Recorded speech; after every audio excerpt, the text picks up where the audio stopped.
মেরাজ রজনীতে সাইয়েদনা জিব্রাইল সিদরাতুল মুনতাহা পর্যন্ত গেলেন। ওইখান থেকে দুইটা ঝর্ণা বা নদী নেমে গেল। বিষ্ণু বললেন, জিব্রাইল, এই নদী দুইটা কোন নদী? সাইয়েদনা জিব্রাইল বললেন, এই দুইটা নদী সিদরাতুল মুনতাহা থেকে পৃথিবীর দিকে নেমে গিয়েছে। আর একটা হচ্ছে ইরাকের ফোরাত নদী, আর একটা হচ্ছে মিশরের নীল নদী। এরপরে সাইয়েদনা জিব্রাইল বললেন, ইয়া রাসূলুল্লাহ, ইয়া হাবিবাল্লাহ, এই জায়গার নাম হলো সিদরাতুল মুনতাহা। এখানে একটা বড়ই গাছ আছে, এটা হলো আমার লাস্ট ডেস্টিনেশন, বর্ডার এরিয়া। এই বর্ডার এরিয়ার উপরে যাওয়ার ক্ষমতা আমার নেই। 1 ইঞ্চি উপরে গেলে আমার পাখাগুলোরে জ্বালিয়ে সারখার করে দিবে কে?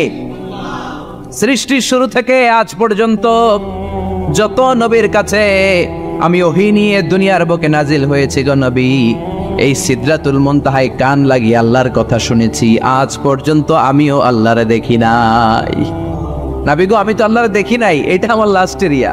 আমার যে দেখেন আপনি কোরআন নাজিল করে উপরের দিকে উড়াল দিতে, আমি উড়াল দিয়ে এখানে এসে বসে থাকি। সুবহানাল্লাহ পড়ে। এর উপরে আমি যেতে পারবো না, পাখাগুলো চলে যাবে, যাওয়ার পারমিশন নাই। তবে আপনারে পারমিশন দিছে কে?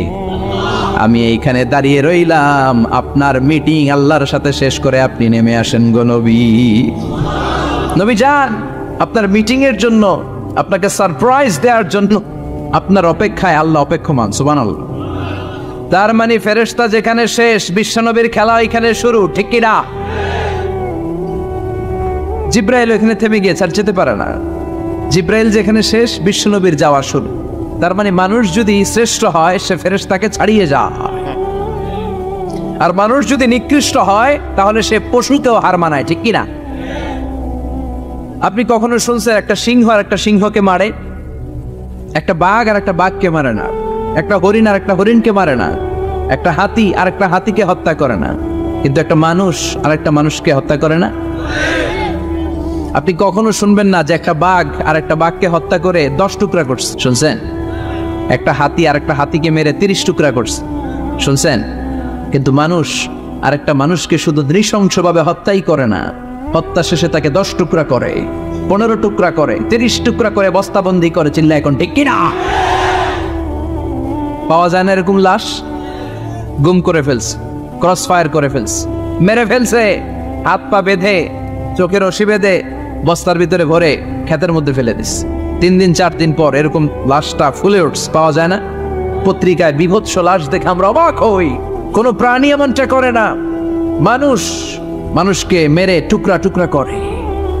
একটা ছাগল বনের সব ছাগলগুলোরে মেরে ফেলতে চায় না।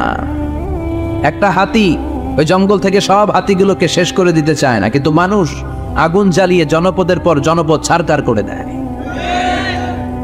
গুলি মেরে এলাকার পর এলাকা ঝাঁঝরা করে দেয়। দ্বিতীয় বিশ্বযুদ্ধের সময় আমেরিকা জাপানের 2টা সিটিতে 2টা বোমা মেরেছে, হিরোশিমা নাগাসাকি। হিরোশিমাতে মেরেছে লিটল বয়, নাগাসাকি শহরে ফেলেছে ফ্যাটম্যান। যে পাইলটগুলো বোমা মারতেছে নিচে, ওই পাইলটগুলো মানুষ না? মানুষ। আর যাদেরকে মারার জন্য মারতেছে তারাও কি মানুষ? মানুষ এতটাই নিকৃষ্ট হতে পারে, সে তার জনপদের সবাইকে ছারখার করে দেয়, তার গোষ্ঠীর সবাইকে মেরে ফেলতে কুণ্ঠাবোধ করে না। চিল্লা এখন ঠিক কিনা? এজন্য আল্লাহ ডেকে বললেন, লাহুম কুলুবুল লা ইয়াফকাহুনা বিহা ওয়া লাহুম আ'য়ুনুল লা ইউবসিরুনা বিহা ওয়া লাহুম আযানুল লা ইয়াসমাউনা বিহা উলাইকা কাল আনআমি বাল হুম আদাল উলাইকা হুমুল গাফিলুন। আল্লাহ বললেন, ওদের চোখ আছে, ওরা চোখ দিয়ে দেখে না। হৃদয় আছে, হৃদয় দিয়ে তার ভাইয়ের জন্য তার মায়া লাগে না। কান দিয়ে আকুতি চিৎকার এই কথাগুলো শুনতে পায় না। উলাইকা কাল আনআম, দেখতে এদের হাত আছে, পা আছে, চোখ আছে, দেখতে মানুষের মতো, আসলে এগুলো মানুষ না, এগুলো পশু। বালহুম আদাল, পশুর চেয়েও খারাপ, ঠিক কি না? এগুলো শুধু পশুই না, এগুলো পশুর চেয়েও খারাপ। এই কোরআন যদি আপনি পড়েন, আপনার এই পশুত্বের মনোভাবটা দূর হয়ে যাবে, আপনি মানুষের মতো মানুষ হতে পারবেন, ঠিক কিনা? এজন্য আল্লাহ মানুষের নামে একটা সূরা দিলেন, সূরার নাম আল ইনসান। সূরার নাম সবাই বলেন আরো জোরে। ইনসান মানে কি? আরো জোরে কোন? আমরা সবাই কি মানুষ। মানুষ নিয়ে মানুষের মধ্যেও কৌতূহলের শেষ নাই। বিজ্ঞানীদের মতে মানুষ হচ্ছে হোমোস্যাপিয়েন্স গ্রুপের একটা প্রজাতি, যার বিবেক আছে, বাক শক্তি আছে, বুদ্ধি আছে, চেতনা আছে, উপলব্ধি করার মতো ক্ষমতা আছে। চিল্লা এখন ঠিক কিনা? মানুষের আসল রূপটা কি, মানুষ আসলে কেমন, এ নিয়ে মানুষেরই গবেষণার শেষ নাই। আপনারা একজন জার্মানি দার্শনিক আছে কার্ল মার্কস, নাম শুনে থাকবেন, শুনছেন না? উনি অনেক গবেষণা করে পাইলেন মানুষ হচ্ছে পেট সর্বস্ব জীব, মানে মানুষের পেট ঠান্ডা তো দুনিয়া ঠান্ডা। উনি গবেষণা করে পাইছে মানুষের পেট ঠিক তো সব ঠিক।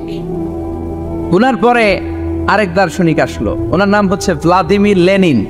ওনার বাড়ি হচ্ছে রাশিয়া, উনি রাশিয়ান স্কলার, ফিলোসোফার। উনি এসে বললেন না, মানুষের পেট সমস্যা বড় সমস্যা নয়, মানুষের আসল সমস্যা হচ্ছে যৌন সমস্যা, সেক্স সমস্যা। মানুষের সেক্স ঠান্ডা তো সব ঠান্ডা। চার্লস ডারউইন, ইংল্যান্ডের আরেক দার্শনিক, উনি এসে বললেন তারা দুজন যা বলছে সব ভুল বলছে।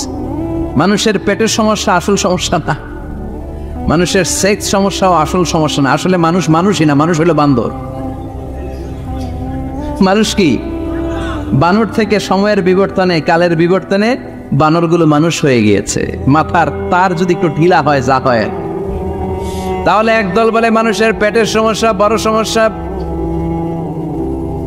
আরেক বুদ্ধিজীবীরা বলে মানুষের খাদ্যের সমস্যা বড় সমস্যা, কেউ বলে যৌন সমস্যা বড় সমস্যা, আরেক আবাল বলে মানুষ মানুষ না, মানুষ হলো বান্দর।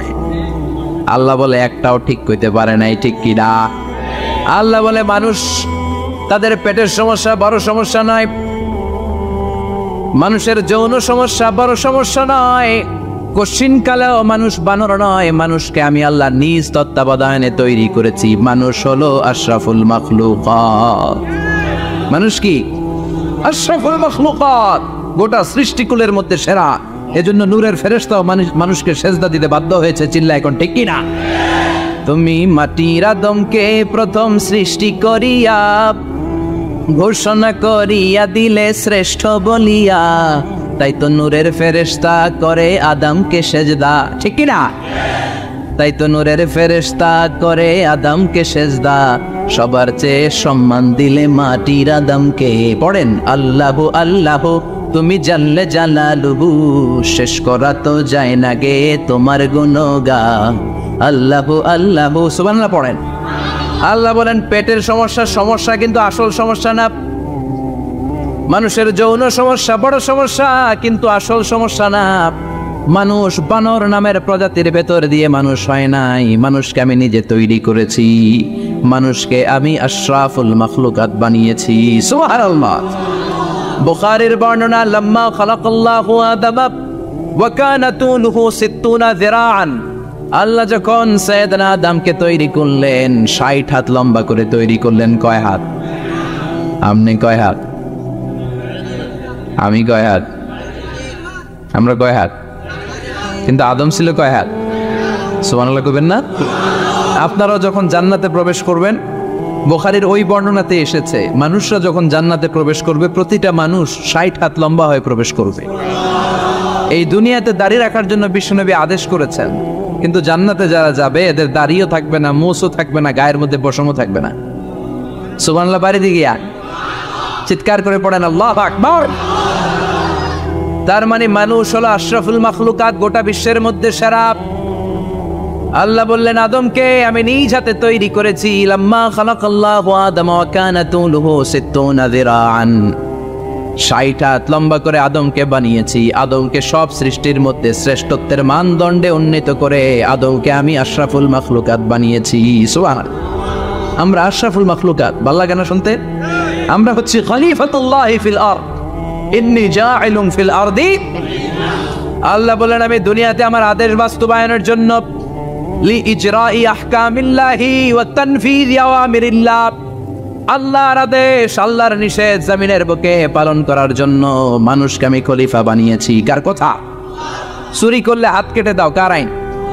নাকি মাননীয় প্রধানমন্ত্রী শেখ হাসিনার আইন? এই দেশের বানানো আইন। চুরি করলে হাত কাটো, কথাটা কার? السارق والسارقة فاقطعوا أيديهما جزاء بما كسبا نكالا من الله والله عزيز حكيم. If anyone steal something very precious from the society, the government should cut down his right hand. দামি কিছু চুরি করলে এটা সাক্ষীর দ্বারা সাব্যস্ত হলে গভর্নমেন্টের উচিত তার ডান হাতটা এক কূপ মেরে কেটে দেয়া। কার কথা? বানু মখজুমিয়া গোত্রের এক মেয়ে মদিনাতে চুরিতে ধরা পড়লো।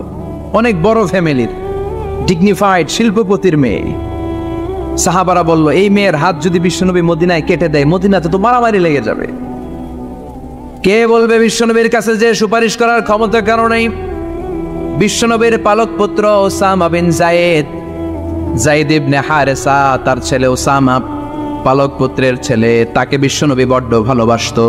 তার উপাধি হলো হুব্বু রাসূলিল্লাহ, বিশ্বনবীর ভালোবাসা। সবাই বলল, ওসামা আমরা যে বলতে পারবো না, তুই যে নবীরে সুপারিশ কর। ও নবী, যদিও চুরি করেছে মেয়েটা, সাব্যস্ত হয়েছে, কিন্তু আপনি মাফ করে দেন, হাত কেটে দিয়েন না। ওসামা যে বলে, নবী হাত কেটে দিয়েন না। বিশ্বনবীর চেহারাটা আগুনের গোলার মতো লাল হয়ে গেল। বিশ্বনবী বললেন, ওসামা এটা আল্লাহর আইন, সুপারিশ করার সাহস তোর বুকের ভিতরে দিল কে? কে দিয়েছে স্পর্ধা? লাউ আন্না ফাতিমাতা বিনতে মুহাম্মদ সারাকাত লাকাতা মুহাম্মাদুন ইয়াদাহা। এই মেয়ে তো দূরের কথা, আমার কলিজার টুকরা, নয়নের পুটুলি, জান্নাতি নারীদের সর্দারণী আমার মেয়ে ফাতেমাও যদি চুরিতে ধরা পড়ে, আমি তলোয়ারটা বের করে ফাতেমার হাত কেটে দিতে এক সেকেন্ডও দেরি করব না। কারণ আইনটা কার? চিল্লায় বলেন কার? এজন্য বাংলাদেশে চুরি চামারি আছে না নাই? হাজার হাজার কোটি টাকা উধাও হয়ে যায়, আছে না নাই? আমাদের মাননীয় প্রধানমন্ত্রী যদি এই নিয়ম করে দেয়, যারাই চুরি করবে হাত কেটে দেয়া হবে। বাইতুল মুকাররমের স্কয়ারের সামনে হাত কেটে দেয়া হবে। আর প্রতিটা চ্যানেল লাইভ ব্রডকাস্ট করবে, এটা সরাসরি সম্প্রচার, আমরা সবাই দেখবো কেমনে চোরদের হাত কাটে। এই নিয়ম যদি আমাদের মাননীয় প্রধানমন্ত্রী করে দেয়, দেশে আর চোর খুঁজে পাওয়া যাবে? কথা কন। তবে এই চোর লাউ চোর, ডাইল চোর, মুরগি চোর না, যারা হাজার কোটি টাকা মেরে দেয়। এক সিগনেচারে দেশের 10,000 কোটি টাকা নাই, চিল্লায় বলো ঠিক কিনা? এই চোরদের বিচার যদি করা যেত, তাহলে এই দেশে আর দুর্নীতি থাকতো না। দুর্নীতি দমন কমিশনের দরকার হতো না। মন্ত্রীদের রাতের ঘুম হারাম হতো। এটা মদিনার সমাজ হয়ে যেত, শান্তির বাংলাদেশ হয়ে যেত, ঠিক কিনা? এজন্য আল্লাহ বললেন, গোলাম এই জমিনের ভেতরে চুরি করলে হাত কেটে দিবা, জিনা ব্যভিচার করলে ডেথ পেনাল্টি, ক্যাপিটাল পানিশমেন্ট, মৃত্যুদণ্ড, সর্বোচ্চ শাস্তি, ঠিক কিনা? এজন্য ইসলাম দিয়ে যদি আইন কায়েম করা হয়, 24 ঘন্টার আলটিমেটামে সব বিচার হয়ে যাবে, যেরকম, ঠিক কিনা? ইসলাম বলে চোরের হাত কেটে দাও। জিনা ব্যভিচার করলে ডেথ পেনাল্টি, সৌদি আরবে হেড অফ করে, গলা কেটে ফেলে। বাংলাদেশেও যদি এটা করা যেত, খবর হয়ে যেত, আর কোন ধর্ষক বাংলার জমিনে জন্মাতো না, চিল্লায় বলো ঠিক কিনা? আল্লাহ বলেন, আমি মানুষকে খলিফা বানিয়েছি আমার এই হুকুম আহকামগুলো বাস্তবায়নের জন্য। সব সৃষ্টিকুলের মধ্য থেকে মানুষকে আমি বানিয়েছি আশরাফুল মাখলুকাত। আবার মানুষকে বানিয়েছি আমি আমার খলিফা। আবার মানুষের চেহারাটা আমি আল্লাহ সব চাইতে সুন্দর করে তৈরি করেছি। সুবহানাল্লাহ। লাকাদ খালাকনাল ইনসানা ফি আহসানি তাকওয়িম। আমি মানুষের চেহারাটা সব চাইতে চমৎকার অবয়ব দিয়ে তৈরি করেছি রে গোলাম। সুবহানাল্লাহ। পৃথিবীতে যত প্রাণী আছে সব সৃষ্টির মধ্য থেকে আমাদের সৃষ্টিটা সুন্দর না? আপনি হিউম্যান অ্যানাটমি নিয়ে যদি গবেষণা করেন, কেমনি আল্লাহ আমাদের এখানে হার্ট দিলেন, লাঞ্চ দিলেন, হ্যাঁ, তারপরে 206টা হাড্ডি দিলেন। হাড্ডিগুলো আবার ব্যান্ড করা যায়, দেখছেন? বাঁকা করা যায় না? এটা বাঁকা করা যায়। বাঁকা না করলে আপনি খাইতে পারতেন? ক্রিকেট যারা খেলো, পেস বল করতে পারতা, স্পিন বল, হ্যাঁ, অফিস স্পিন, লেগে স্পিন, কয় হুজুরও জানে কেমনে রে, তোর থেকে শিখছি বেটা। তো এই যে ছেলেপেলারা এরকম অফ স্পিন করে, লেগ স্পিন করে, এগুলো হচ্ছে আল্লাহর দেয়া কারিশমা। হাত ঘোরানো যায়। আল্লাহ যদি এটাকে এরকম ব্যান্ড করার সুযোগ না দিতেন, করতে পারতাম? আবার এইখানেও বাঁকা করার সুযোগ আছে না নাই? এইখানেও আছে না নাই? আবার এইখানেও আছে না নাই? কত কাজ। বাজার করে যখন বাজারের ব্যাগ যখন নিয়ে আসেন, কোথায় ধরে রাখেন? আঙ্গুলে ধরে রাখতে হয়। ক্যারাম যখন খেলো, কি দিয়ে টোকা মারো? সুবহানাল্লাহ কয় না বলাবান? আহা, কত খেলার সিস্টেম আল্লাহ দিলেন। আবার ক্রিকেটের মধ্যে 2 আঙ্গুল তুললে কি ওই যে সব মুখস্থ। আবার এক আঙ্গুল তুললে কি দেখছেন ঘটনা, আউট। কত কাজ এই আঙ্গুল দিয়ে। এই আঙ্গুলগুলোর বাঁকা করার, বেন্ড করার ক্ষমতা আমাদেরকে দিয়েছে কে? আল্লাহ। এজন্য আল্লাহ বললেন লাকাদ খালাকনাল ইনসানা ফি আহসানি তাকওয়িম, আমি মানুষের চেহারাটা সব চাইতে সুন্দর করে তৈরি করেছি। মানুষ সুন্দর, আমাদের চোখ সুন্দর না মিয়া? আমাদের চোখ যদি সুন্দর হতো তাইলে আমরা বুঝতাম মানুষগুলো কত সুন্দর। আমরা মনে করি ধলা হইলেই সুন্দর, কয় ধলা ধলা এটা সুন্দর, ডাকাইতে গেল ডাকা। একটা মানুষের চেহারা স্কিন যদি কালো হয় এর মধ্যে একটা সৌন্দর্য আছে না নাই? একটা মেয়ের স্কিন যদি কালো হয় তারপরও চেহারায় সৌন্দর্য আছে না নাই? কয় না হুজুর আমার বউ সুন্দর না, কালা কালা। আছে না নাই? তুই ডাকাই, তুই কি? একজন মানুষের চেহারা যেরকমই হয় আপনি খেয়াল করে দেখবেন তারপরও তার অবয়বের মধ্যে একটা এক্সট্রা অর্ডিনারিটি আছে, কারোর সাথে কারোটা মিলে না। সুবহানাল্লাহ পড়েন। এজন্য প্রতিদিন স্ত্রীরে বলবেন, স্ত্রী তুমি সুন্দরী, তুমি অনন্যা, তোমার চাইতে সুন্দরী গোটা বিশ্বে কেউ নাই। কইবেন না? মুরব্বীরা কয় না, কইতাম না, আগে কইয়া ফেলাইছি। এগুলো বলবেন, এগুলো বললে স্বামী স্ত্রীর মধ্যে ভালোবাসা বাড়াই দিবে কে? আমি প্রায় এগুলো বলি, উৎসাহিত করি যে স্বামী স্ত্রীর মধ্যে যে ভালোবাসাটা এটা পবিত্র, এটা জান্নাতি। এই ভালোবাসা জান্নাতে শুরু হয়েছিল সাইয়েদনা আদম আর হাওয়ার মধ্য দিয়ে। চিল্লা এখন ঠিক না? স্বামী স্ত্রী দুইজনে একের হাতের সাথে আরেকজনের হাত মিলালে হাতের সগীরা গুনাহ মাফ করে কে? স্ত্রীর চেহারার দিকে নজর করে তাকালে চোখের গুনাহ মাফ করে দেয় কে? স্ত্রীর জন্য প্রতি মাসে যে খরচ দেন এই টাকাগুলো সদকা দেওয়ার সওয়াব আছে না নাই? স্ত্রীকে যে দামি দামি ভ্যানিটি ব্যাগ কিনে দেন এটা তো সওয়াব আছে না নাই? কক্সবাজারে ঘুরতে নিয়ে গেলে সওয়াব আছে না নাই? ফুল কিনে দিলে সওয়াব আছে না নাই? ভালোবাসার গান শোনাইলে সওয়াব আছে না নাই? আজকে পারবেন না শোনাইতে রাত্রেবেলা? পারবেন? পারবেন? পোলাপাইন কয় পারবো। তোকে তো বেটা বিয়েই হয় নাই, বিয়ার পরে শোনাইস। তো এই ভালোবাসার গানগুলো শোনালে নিজেদের মধ্যে একটা ইন্টিমেসি তৈরি হয়। বিশ্বনবী এরকম স্ত্রীর সাথে খুনসুটি করতেন, ভালোবাসা করতেন। এটা হালাল, কিন্তু এটা জায়গা মতো না করে ভাবির লগে করলে মায়ের আছে না নাই? আছে। ভালোবাসার গান জায়গা মতো শোনাতে হবে। স্ত্রীকে ভালোবাসার গান না শুনিয়ে যদি চাচাতো বোনরে শোনাও, শালিরে শোনাও, পাড়ার মেয়েদের সাথে যদি টাঙ্কি মারো, ফিল্ডিং মারো, মায়ের আছে না নাই? তার মানে জায়গা মতো করলে সব সওয়াব। সুবহানাল্লাহ পড়েন। আর বিয়েটারে সহজ করে দেবেন। আমি তো সব জায়গায় বলি বিয়েটাকে সহজ করে দেন, আমরা বিয়েটারে কঠিন করে ফেলছি। একটা ছেলে এই দেশে 16 থেকে 18 বছর বয়সে ম্যাচিউরড হয়, কিন্তু ওরে বিয়ের পিড়িতে বসায় 32 বছর বয়স। তো বাকি 32 বছর কি আঙ্গুল চুষবে? কথা কন, কি করবে? ও যে পাপ কাজ করে, ও যে পর্নোগ্রাফি দেখে, ও যে মাস্টারবেশন করে, এগুলোর পার্সেন্টেজ গুণা মা বাবার আমল নামায় আছে না নাই? মা বাবার এত সহজে পার পেয়ে যাবেন না। ছেলে মেয়েগুলারে সময় হলে বিয়ে দিয়ে দেন। বিয়ের চেয়ে ভালো কাজ পৃথিবীতে আছে? যেই সমাজে বিয়ের খরচ বেড়ে যায় ওই সমাজে জেনার খরচ কমে যায়। বিয়ে করতে লাগে 10 লাখ, জেনা করতে লাগে 500 টাকা। কথা কন। এজন্য জেনাকে সহজ করবেন না বিয়েকে সহজ করবেন? বিয়ের কথা কইলেই পোলারা কয় তুই নিজের পায়ে দাঁড়া। তো এতদিন ও কার পায়ে দাঁড়াইছে? সহজ করবেন তো? আল্লাহ তুমি বোঝার তৌফিক দাও। এরপর আল্লাহ বললেন আমি মানুষকে শুধু আশরাফুল মাখলুকাতি বানাই নাই, আমার খলিফাই বানাই নাই। মানুষের চেহারাটা শুধু আমি সুন্দর করে দেই নাই, গোটা বিশ্বের মধ্যে মানুষকে আমি সবচাইতে শক্তিশালী করেছি। সবচেয়ে শক্তিশালী কে? মানুষ। চিল্লায় বলেন শক্তিশালী কে? আল্লাহ যখন পৃথিবী বানালেন, মুসনাদে আহমদ ইবনে হাম্বলের বর্ণনা, পৃথিবী কাঁপাকাঁপি শুরু করলো। খালি কাঁপে, খালি কাঁপে। পৃথিবীর কাঁপাকাঁপি বন্ধ করার জন্য আল্লাহ পৃথিবীর মধ্যে 7টা টেকটনিক প্লেট বসিয়ে দিলেন। 7টা পাহাড়। 7 tectonic plates creates the mountain range on earth. এই 7টা প্লেট পৃথিবীতে এই পাহাড়গুলো উঁচু নিচু টিলা টপ্পর তৈরি করেছে। পৃথিবীব্যাপী যত পাহাড় আছে এই টেকটনিক প্লেটের কারণে। ওয়াজআলাল জিবালা আওতাদা, পৃথিবী কাঁপতে শুরু করলো সৃষ্টির পর।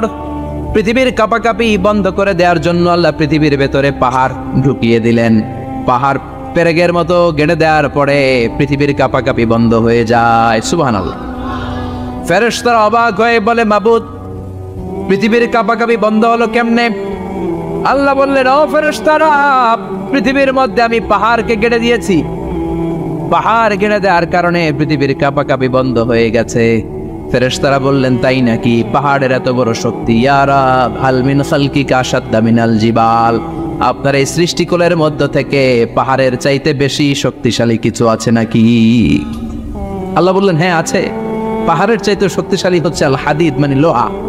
পাহাড়ের চেয়ে শক্তিশালী কি? এই লোহার নামে কোরআনে সূরা আছে না নাই? সূরার নাম কি? কথা বলেন। وأنزلنا الحديد فيه بأس شديد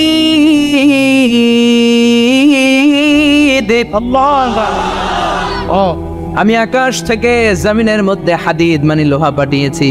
লোহার মধ্যে আছে প্রচন্ড শক্তি। ওয়া মানাফিউ লিন-নাস, লোহার মধ্যে আছে মানুষের জন্য উপকার। পৃথিবীতে এমন কোনো জিনিস নাই যে এই জায়গায় লোহা নাই, ঠিক কি না? বিমান বানাতে লোহার দরকার আছে না নাই? গড়ি বানাতে দরকার আছে না নাই? আংটি বানাতে দরকার আছে না নাই?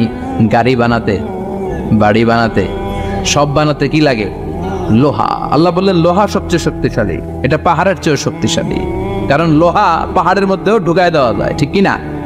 ফেরেশতারা বললেন, আল্লাহ হাল মিন খালকিকা আশাদ মিনাল হাদিদ, আপনার এই সৃষ্টিকুলের মধ্যে থেকে লোহার চাইতেও কি শক্তিশালী কিছু আছে? আল্লাহ বললেন, নাআম আছে। লোহার চাইতে শক্তিশালী হলো আন্নার, মানে আগুন। আগুনের স্পর্শ পেলে লোহা গলে যায়, ঠিক কি না? আগুন জ্বালিয়ে দিলে লোহা অস্তিত্ব হারিয়ে ফেলে, লোহা গলে যায়। ফেরেশতারা বলল, আল্লাহ হাল মিন খালকিকা আশাদ্দা মিনান নার, আপনার সৃষ্টির মধ্য থেকে আগুনের চাইতেও শক্তিশালী কিছু আছে নাকি? আল্লাহ কয় আছে। সেটা কি? কথা কন। মিঠা নদীর পাহানি, আল্লাহ তোমার মেহেরবানি, সুন্দর ফুল সুন্দর ফল, মিঠা নদীর পাহানি, আল্লাহ তোমার মেহেরবানি। তুমি কতই দিলে রতন, ভাই বেরাদর পুত্র স্বজন, ক্ষুধা পেলে অন্ন যোগাও, মানি চাই না মাহানি, আল্লাহ তোমার মেহেরবানি, সুন্দর ফুল সুন্দর ফল, আল্লাহ তোমার মেহেরবানি। চিল্লায় পড়েন আল্লাহু আকবার। আল্লাহ বললেন, আগুনের চেয়ে শক্তিশালী হলো পানি। আগুনের মধ্যে যদি পানি ঢেলে দেয়া হয় আগুন নিভে যায়, ঠিক কিনা?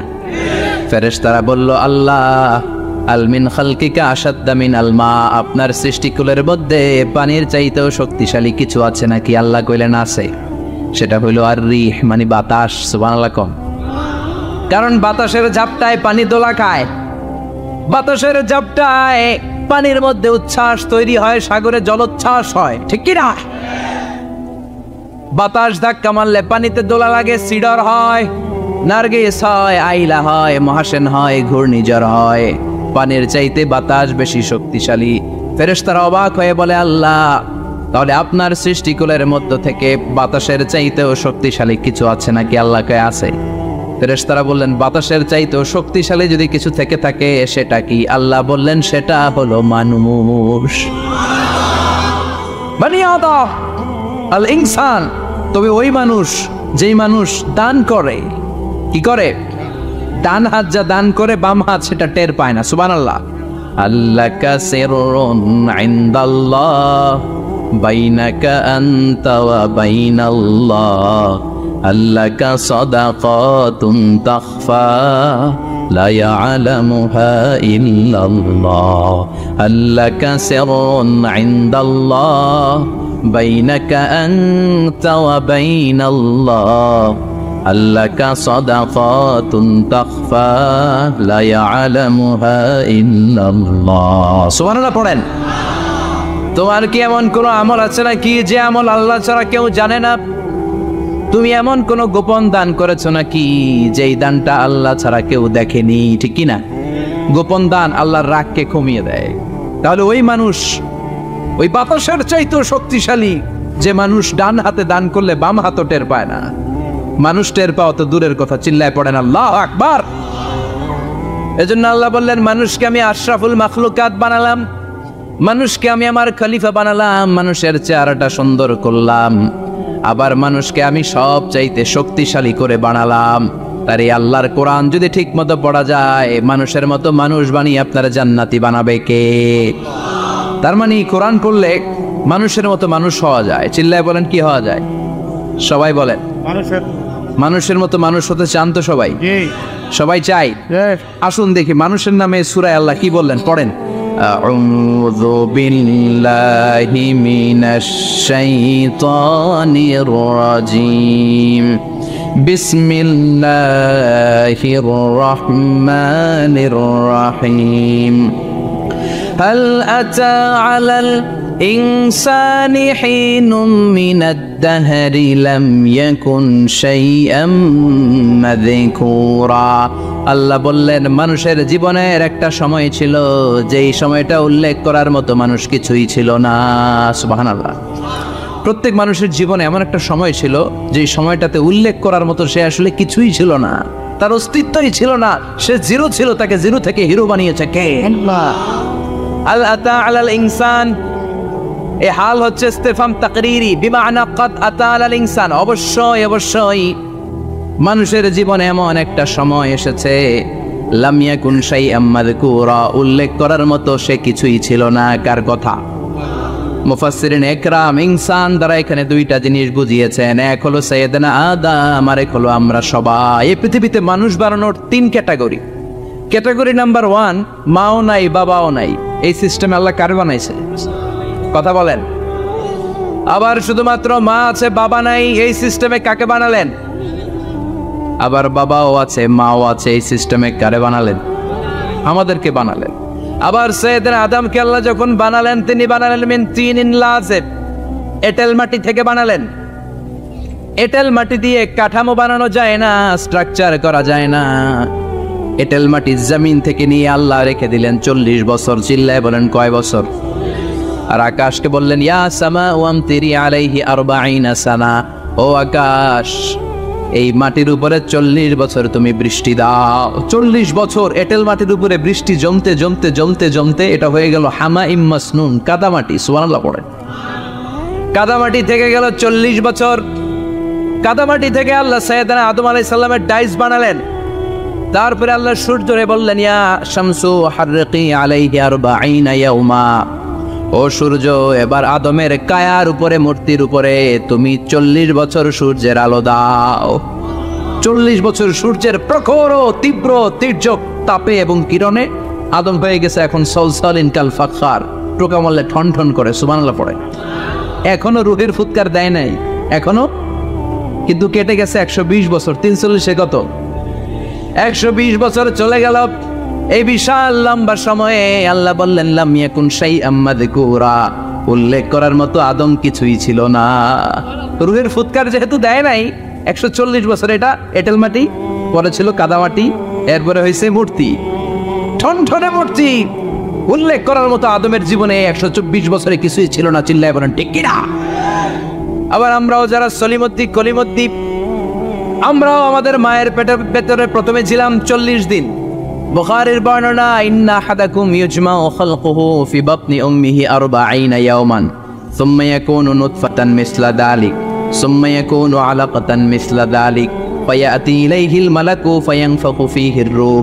আমরা যারা সলিমুদ্দি কলিমুদ্দি, আমরা আমাদের মায়ের পেটের ভেতরে 40 দিন ছিলাম নুতফা, এক ফোঁটা বীর্য। তারপরে 40 দিন ছিলাম আলাকা, রক্তপিণ্ড। তারপরে 40 দিন ছিলাম মুদগা, গোশতপিণ্ড। 340 120 দিন। কয় দিন? এই 120 দিনের লম্বা সময়ে লাম ইয়াকুন শাইআম মাযকুরা, উল্লেখ করার মতো আমরা আসলে কিছুই ছিলাম না, কারণ মানুষই তো হয় নাই। ডিফর্ম বেবি, এখনো দেহের আগাগোড়া কিছু হয় নাই। 120 দিন পর ফেরেশতা এসে আমার দেহের মধ্যে ফুৎকার দিয়ে যায়, তখন আমার হার্ট পার্টিশন চালু হয়ে যায়, আমার হার্টবিট চালু হয়, সিস্টলিক ডায়াস্টলিক। এই যে ধপ ধপ ধপ, এই প্রেশারটা ছাড়া মানুষ বাঁচে? ফুসফুসের কাজ কি? খালি ধপ ধপ করে, দম টানে আর দম নেয়, দম ফুরাইলে ঠুস।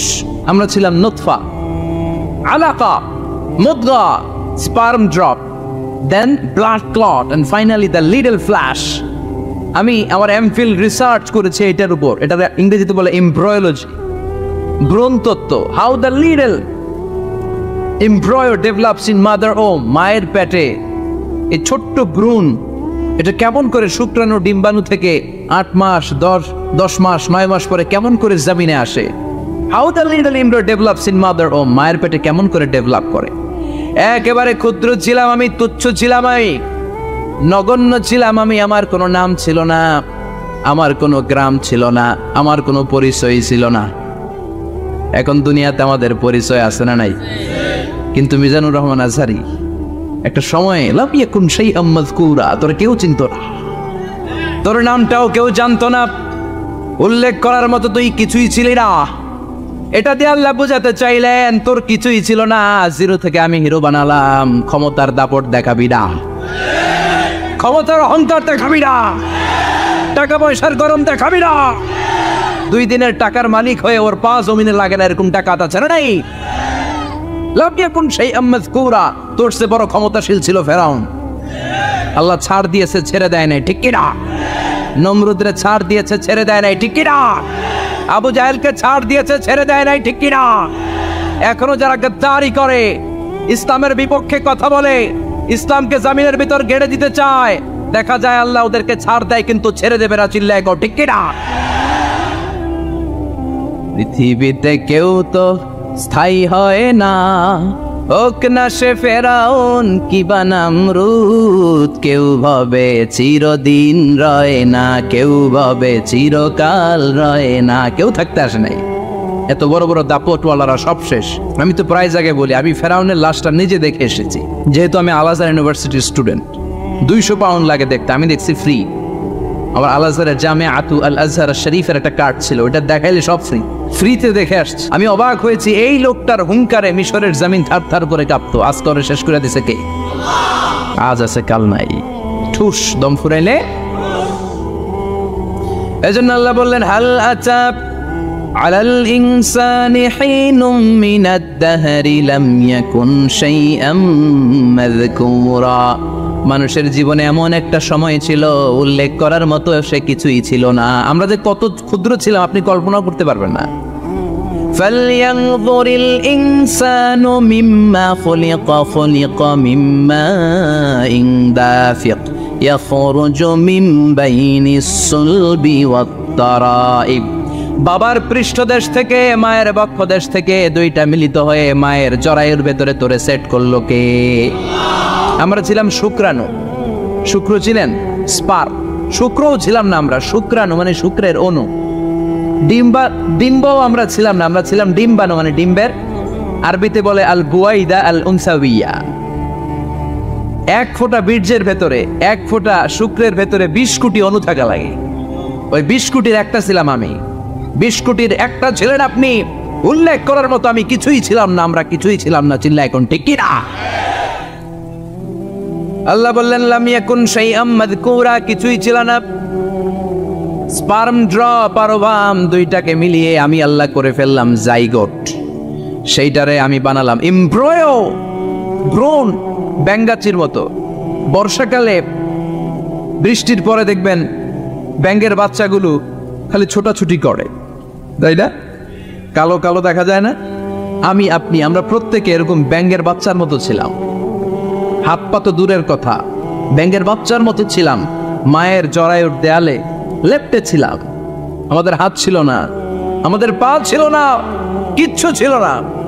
সেখান থেকে আল্লাহ আমাদেরকে বড় করতে লাগলেন। এরপরে আমরা হয়ে গেলাম ফেটাস, ডেভেলপড স্টেজ। 120 দিন পরে আল্লাহ তাআলা আমাদের রুহের ফুৎকার দিলেন, আমার হার্ট দিলেন, আমার লাংস দিলেন, আমার গল ব্লাডার দিলেন, আমার কিডনি দিলেন, আমার লিভার দিলেন, আমার ইন্টেস্টাইন দিলেন, আমার দেহের ভিতরে তিনি রক্ত ঢুকিয়ে দিলেন। আমার কলবের এই ধাক্কা ধাক্কি শুরু হয়ে গেল। আল্লাহ বললেন এই কলবটা সব চাইতে দামি অঙ্গ, কলবের মধ্যে জিকির করতে হবে কার? লা ইলাহা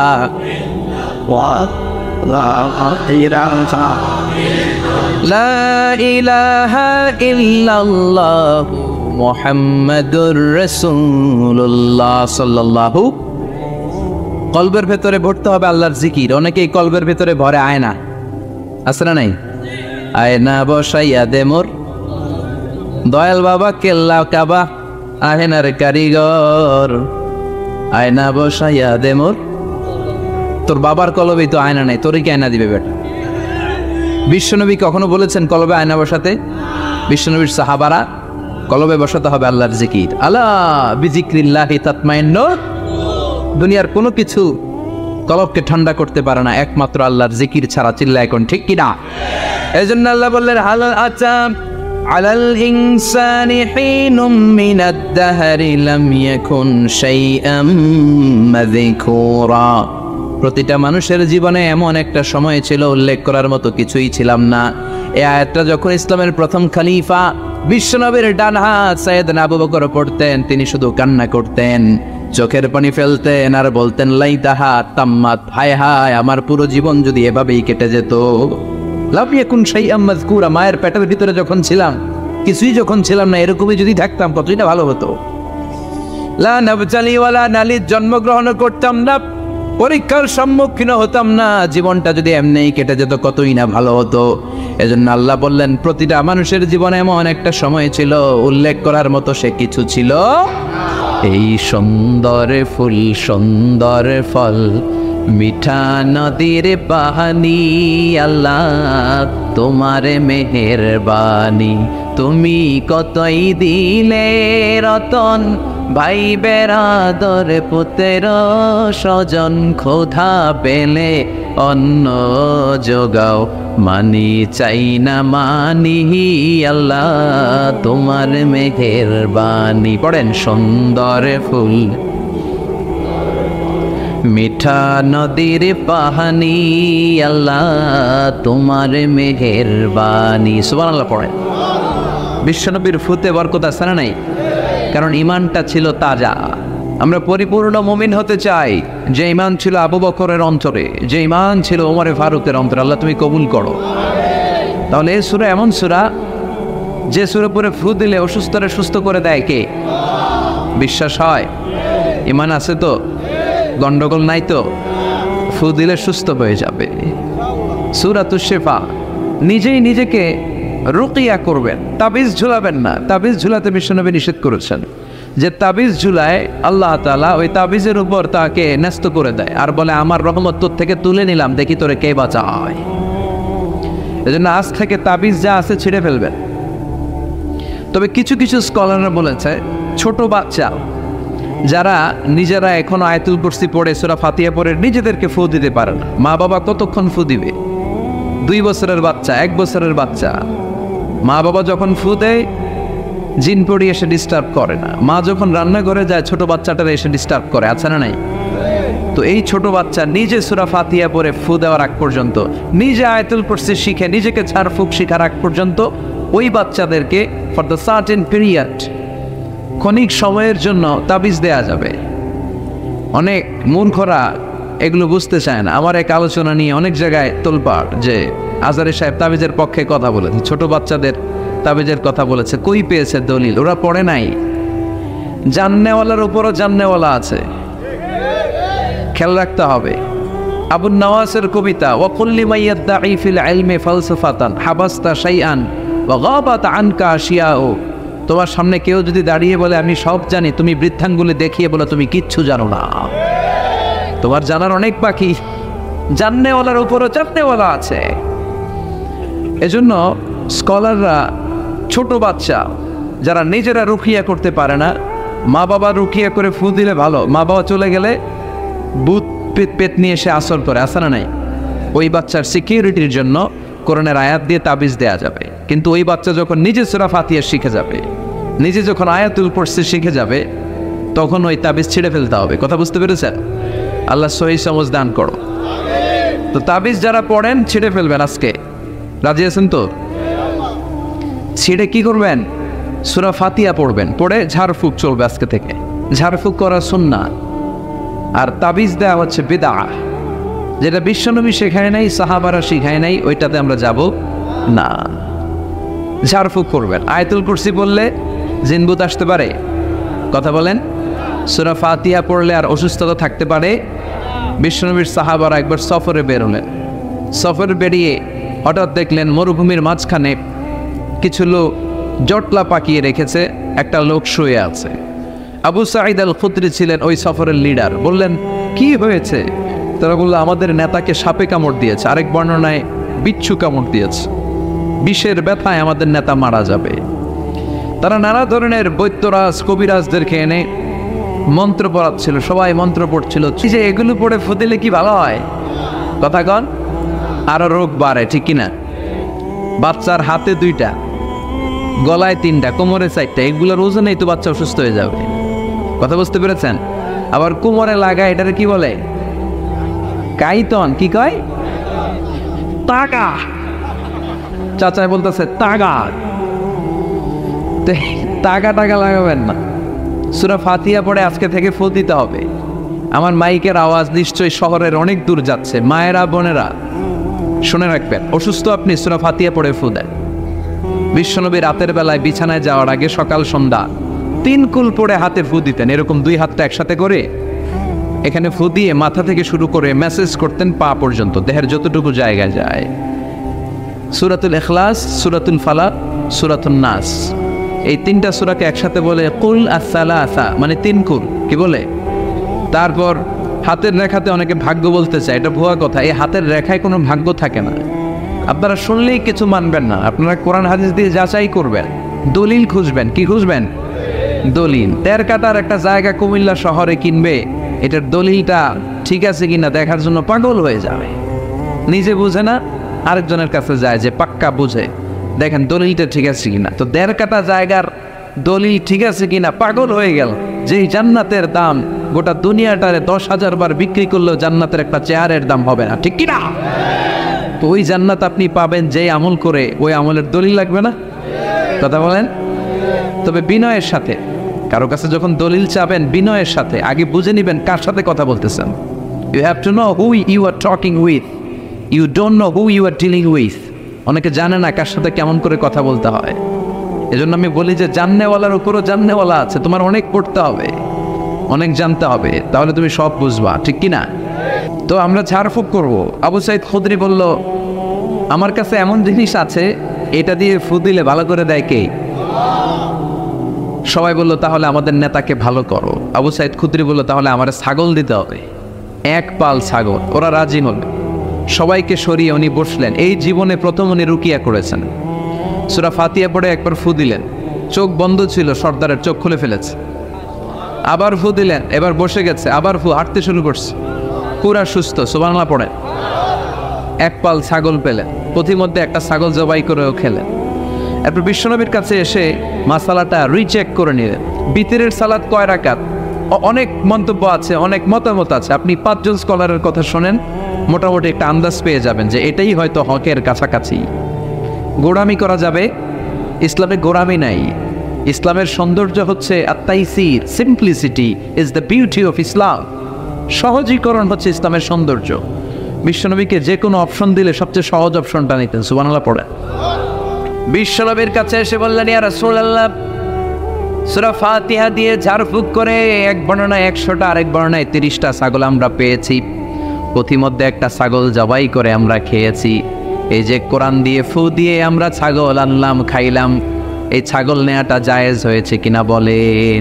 মাসালা ক্রস চেক করতে আসছে, ডবল চেক, দেখে বিশ্বনবী কি বলে। বিশ্বনবী বলেন, জায়েজ হয়েছে মানে কোরআনের দাম বাড়ায় দিয়ে আসছিস বেটা। আল্লাহু আকবার। কোরআনের দাম তোমরা বাড়িয়ে দিয়ে এসেছো। 30টা বা 100টা ছাগল যাই পাইছো তোমরা, ভাগ বটোয়ার পরে 2-1টা থাকলে আমারও দিও। তো এটাকে বলে সূরাতুশ শিফা। কোরআনের ভিতরে শিফা দিয়েছে কে? وَنُنَزِّلُ مِنَ الْقُرْآنِ مَا هُوَ شِفَاءٌ وَرَحْمَةٌ لِلْمُؤْمِنِينَ وَلَا يَزِيدُ الظَّالِمِينَ إِلَّا خَسَارًا। এই কোরআনের মধ্যে আমি শিফা দিয়েছি, রহমত দিয়েছি, বরকত দিয়েছি। মুমিনদের জন্য কোরআনকে শিফা বানিয়েছে কে? নিজেরাও দিবেন। সবসময় যে হুজুরের কাছ থেকে নিতে হবে তা না, আব্বা আম্মার কাছ থেকে নিবেন। আব্বার কাছ থেকে নিলে এটা সবচেয়ে দামি ফু, ঠিক কিনা? এই জন্য আব্বা আম্মার কাছ থেকে দোয়া চাইতে হবে। 2 গ্লাসে পানি, পৃথিবীর সবগুলো পীর সাহেবরে বললাম, হুজুর এই গ্লাসে একটু ফু দেন। হুজুর আমার ফু দিয়ে দিল। আমার আব্বা উনি আরেক গ্লাসের পানির মধ্যে ফু দিয়ে দিল, মুহূর্তের মধ্যে আমার আব্বার ফুটা কাজে লেগে যাবে। গোটা পৃথিবীর পীর সাহেব একদিকে, বাবা মার দোয়া আর ফু আরেকদিকে, ঠিক কি না? রব্বুল আলামিন বলেন, ওয়ালাকাদ আতাইনাকা সাবআম মিনাল মাসানি ওয়াল কুরআনাল আযীম। ও নবী, আমি আপনাকে নিত্য পাঠনীয় 7টা বাক্য দান করেছি, সাথে সাথে কোরআনে আজিম দান করেছি। সুবহানাল্লাহ। নিত্য পাঠনীয় 7টা বাক্য, এমন 7টা বাক্য এই সূরাতুল ফাতিহা, যে 7টা বাক্য সব সময় পড়তে হয়। যারা প্রতিদিন নামাজ পড়ে, শুধু ফরজ নামাজ পড়ে, তার 17 বার পড়তে হয় এই সূরাটা। লা তুহসা আজাইবুহু ওয়ালা তাবলা গরাইবুহু ফিহি মাসাবিহুল হুদা ওয়া মানারুল হিকমা। কোরআন এমন কিতাব, সূরাতুল ফাতিহা এমন সূরা, এই সূরার আশ্চর্যান্বিতার কোনো শেষ নাই। এই সূরা কোনোদিন পুরান হয় না। যাদের 80 বছর বয়স, কত কোটিবার আপনি সূরা ফাতিহা পড়ছেন, বুকে হাত দিয়ে বলেন তো, কখনো কি আপনার মনে হয়েছে যে প্রত্যেক দিন নামাজটা শুরু করলে এই সূরাটা দিয়ে শুরু করতে হয়? কত কোটিবার বললাম, আর ভাল লাগে না, পুরান পুরান লাগে। বুকে হাত দিয়ে বলেন, দাঁড়ান একজন, যে হুজুর আমার কাছে আর ভাল লাগে না, সূরাতুল ফাতিহা পড়তে পড়তে এটা পুরান লাগে, কালকে থেকে কুল ফল্লা দিয়ে শুরু করো। এরকম ডাকাইতে আছে কেউ? নাই, কারণ কোরআন কখনো পুরান হয় না। যতই পড়ি ততই নতুন। চিল্লায় পড়েন আল্লাহু আকবার। এই জন্য বিশ্বনবী বললেন, ও উম্মতেরা শোনো, এই 7টা সূরা দেখতে ছোট, 7টা আয়াত বিশিষ্ট। এই সূরাটাকে দেখতে ছোট মনে হয়, সবার মুখস্থ, প্রত্যেকের কলিজার ভেতরে আছে। তোমাদের কাছে সাধারণ মনে হয়, সূরাটা সাধারণ না, অসাধারণ করে সূরাটারে নাজিল করেছে কে? পড়েন সবাই, আউযু বিল্লাহি মিনাশ শাইতানির রাজীম। বিসমিল্লাহির রহমানির রহিম। আলহামদুলিল্লাহি রাব্বিল আলামিন। আর রহমানির রহিম। মালিকি ইয়াউমিদ